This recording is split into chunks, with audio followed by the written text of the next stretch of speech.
From the Detroit Free Press, I'm Robin Chan with today's Voice Briefing. It's Friday, January 31st, 2025.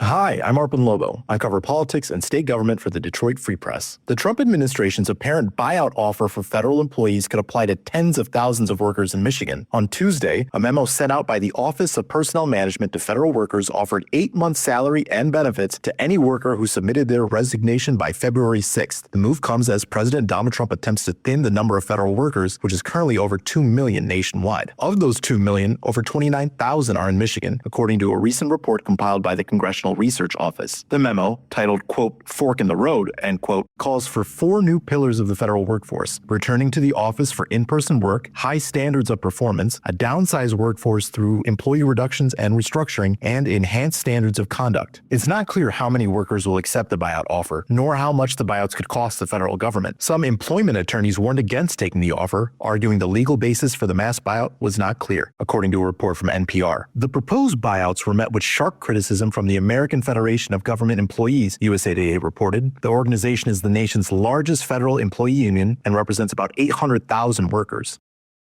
With the Detroit Free Press, I'm Nora Hall. For as long as her family can recall, Helen Dickerson began each morning with a cup of coffee and the Detroit Free Press in hand, intently flipping through its pages. A devoted mother, grandmother, and great-grandmother, Helen died in her Detroit home on January 16, 2025, nearly 2 weeks after her 108th birthday. Born in Pennsylvania in 1917, Helen made Detroit her home in the mid-1940s, where she spent most of her life. Her family told the Free Press she was married to Thomas Dickerson Sr., one of Detroit's first black police officers, who died in 2015. Even at 108, Helen remained aware of her loved ones until her final days. She is survived by 2 of her 3 children, 2 grandchildren, and 2 great-grandchildren. For the full story, visit freep.com.